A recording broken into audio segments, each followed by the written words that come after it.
Hey YouTube, I have an opportunity to do another update right now, so I thought I would. My husband is out right now with our daughter at the zoo, along with my nephew and brother-in-law, his brother. I didn't mention last time, but my brother-in-law and sister-in-law actually live here in Mexico City with us too. They just moved last year because my brother's a teacher, and so he teaches at the same school we do. He came to teach abroad for a couple years with his wife, just for the experience, and yeah, which is awesome. So they live here. It gives us a chance to have some family around. They live really close by, like a 5-minute drive. And yeah, so both the boys took our kids to the zoo today. And so my sister-in-law and I, who are both very pregnant, have the day to just kind of relax and take it easy, which is awesome. So yeah, I thought today I would update on pregnancy since I had an appointment yesterday with my doctor. I am almost 35 weeks. I will be 35 weeks tomorrow. So 34 weeks and 6 days today.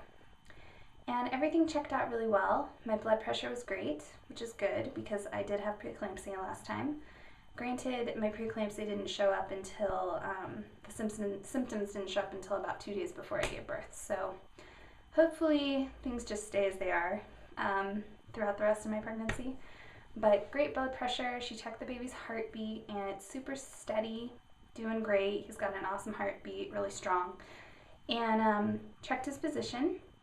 It turns out he is 100% transverse. Not even like slightly. He is full on side to side. Excuse me. And it turns out my daughter was not actually 100% transverse. She was more diagonal. Her head was down.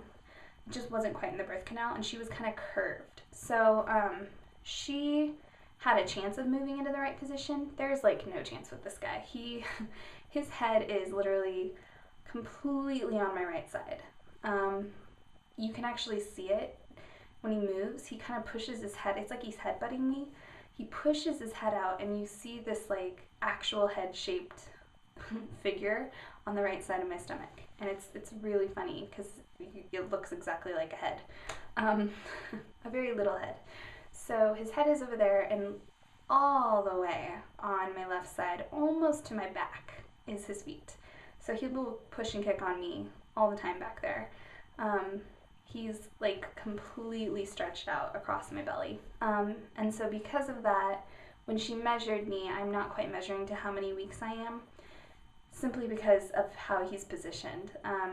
My belly isn't much higher, and I actually makes me look maybe less pregnant than I am, just because he's side to side. So it was fine, even though I'm not measuring quite right. The baby is still growing correctly, and everything is going well.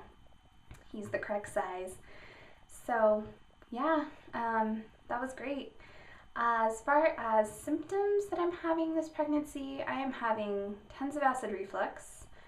Anything I eat, I experience it, no matter what it is, even if it's like a banana. Because I'm not eating spicy foods. I'm trying to stay away from things that are heavy. Doing a lot of fruits and vegetables and things like that, and cereal. I eat cereal nonstop. But yeah, I'm still experiencing the acid reflux and tons of gas, which is pretty lame. Gas sucks. And it can be really painful because bubbles just kind of get trapped in there. So that has not been fun. Other than that, when I sleep, my hips ache. So I'm constantly turning from side to side because if I'm on one side for too long, I start aching. My hips ache a lot. So that has not been fun either. And the other symptom would be the Braxton Hicks contractions. I'm having a lot this pregnancy, more than I had last pregnancy. And I'm drinking tons of water and I'm resting, which are things they say to do if you're experiencing a lot of them, and what my doctors told me to do. But they're still happening. So she checked me at my appointment yesterday just to make sure I wasn't dilated or making sure that they weren't real contractions. And they're not, and I mean, I kind of knew they weren't because I've had real contractions and you can tell the difference. The Braxton Hicks are not super painful, but they're definitely uncomfortable. I definitely have to like stop when I have them and take a breather. They just last for maybe 30 seconds and everything just gets super tight, then it lets up. So Yeah, I've been having a lot of those, but she did check me. I'm dilated 0, effaced 0, and my cervix is still really long. So all those are very good signs, very good things. So my body is not going into labor. Because we found out because the boy is transverse, actually, we had initially planned to do my cesarean a week before my due date when I would be 39 weeks. That's normally what you do for planned cesareans, because you don't want there to be a chance of you going into labor beforehand. But since he's transverse and there's basically just no chance of me going into labor because he's stuck in this position and she's pretty sure he's going to stay in this position, she said we could actually hold off to do the cesarean until I'm 40 weeks, because I tend to have small babies. My daughter was born at 40 weeks and she was barely 6 pounds. So the longer we can keep him in there, the better. In general, that's just better. So he will have a little more chance, a little more time to grow and get those good nutrients that are in there in the womb. So the new date, my due date is September 7th. I'd be 40 weeks then. But we are actually probably going to do this on the 8th because the 8th is a Saturday. And just it works out for us better because traffic in Mexico City is insane on a weekday morning. And so if we were to try to go to the hospital, there's a good chance it could take us like 2.5 hours. It's pretty far away. And so going on a Saturday just makes everything way easier. So yeah, most likely this boy is coming September 8th, unless something changes. So we're excited for that. I don't feel like either my husband and I are in a rush to have this baby. We're excited, definitely, but we're not wishing time away. We're just enjoying our summer, enjoying our time with our daughter while she's our only child.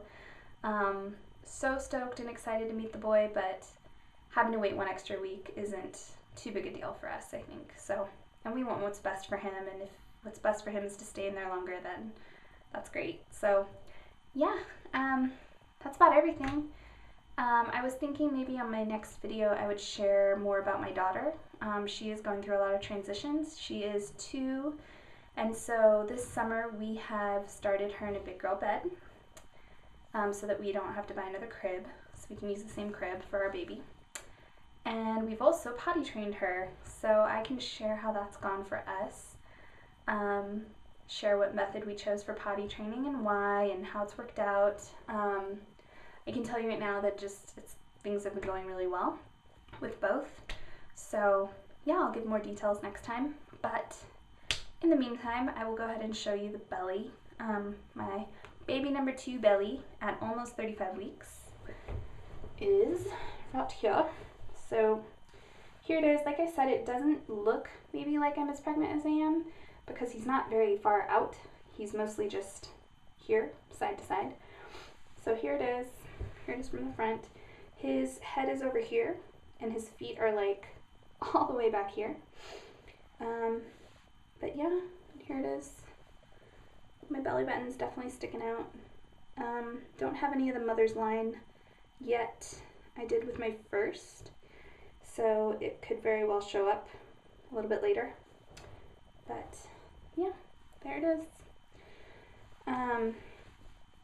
So that's everything, and I will talk to you later. Bye.